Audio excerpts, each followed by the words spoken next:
So I know I was not the only one who was nervous about the original plan for Daredevil Born Again. Originally, they had a couple of writers come in and do a newer take on Daredevil Born Again that was not going to be similar to the original Netflix Daredevil. Well, Marvel smartly, thank goodness, decided to pull the plug on that one and creatively overhaul this series entirely for what we are getting tonight in Daredevil Born Again. And listen, guys, I had the chance to review every single episode, watch every single episode, and I gotta be honest with the Disney, y'all knocked it out of the park. Wow, Marvel, this is what we want more of. Seriously, I gotta commend every single actor and every single person behind the scenes who returned. This does feel like a return to form for Daredevil, but with a refreshing set of changes as well. This does not feel all the way like the old Marvel Daredevil. We get some new elements here. We spend more time in the courtroom. We make it seem more like a procedural drama, but it works so very well. But at the same time, it's crazy that they are able to achieve this feat.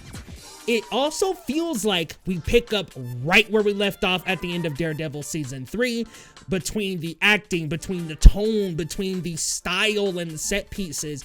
There are so many things that really bring you back to the original 3 seasons of Daredevil. Charlie Cox and Vincent D'Onofrio are at the center here, and both of them have so much gravitas. They are phenomenal on screen, separately and together, but especially together, because there is this story playing out between both of them that really creates a lot of parallels between these characters. There are shots that directly reference one another. We follow both of their stories throughout this season, and I love seeing where they take both characters. After a tragic event in the first episode, listen guys, bring your tissues because they will have you sniffling from the beginning.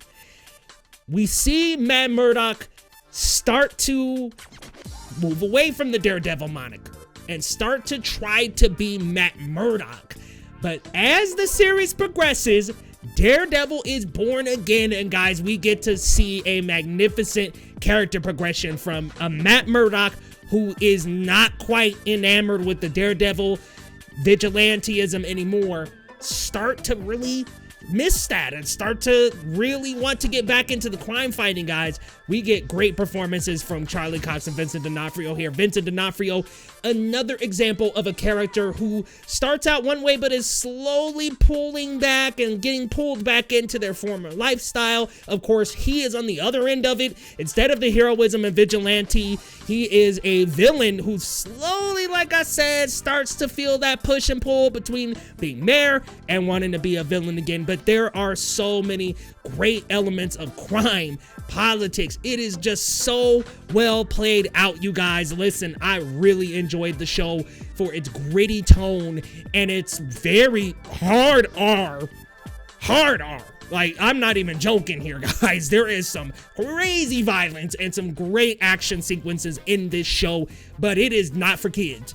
Please do not let your kids watch this one because, oh my God, it is bloody, it's gruesome. Man, this one is one for the adults. Let's just say that. But there are some very mature themes that I never thought Disney Plus would have went for. Like the Marvel Disney Plus machine stayed so inside baseball, in really not going into a mature content, but this is definitely mature. It's gruesome, it's bloody, it's over the top, guys. It is something that I think we've been craving, and that's my next point here. Is this show really carves out its own identity within the MCU. It feels so self-contained. There are not all these crazy connections, even though there are references, and there's one big cameo. You know, we know about the Punisher already from set photos. We know Foggy and Karen are in this from set photos, but there is another cameo from the MCU in this that really worked, felt natural, but don't think out here like large and massive. Think smaller, but it works. And this world is set up and established so wonderfully. You know, what's nice about Daredevil Born Again is I feel you don't have to watch the original 3 seasons, which is hard to do for any show that's a continuation or revival or reboot. but it feels like I can drop right into Daredevil Born Again without having to have watched the previous 3 seasons. Now, there are characters and references and pieces and certain storylines where it would very much help to go through the first 3 seasons of Daredevil. I'm not going to sit up here and say I wouldn't recommend watching those, because if you got the time, you got to blow through those before you get here. But at the same time, I say you don't necessarily have to understand what's going on. If you just know the basics of these characters, you know Charlie Cox is Daredevil and Matt Murdock, you know that Vincent D'Onofrio is Kingpin, you know that Deborah Ann Woll is Karen Page, you know Foggy Nelson, you know like the bare minimum of these characters in the show, you will know what's going on and be able to keep up. But I do recommend watching the first 3 seasons, although you don't have to if you want to jump into this one. Man, this was so good, guys. It was gritty, it was full of action, the acting was incredible.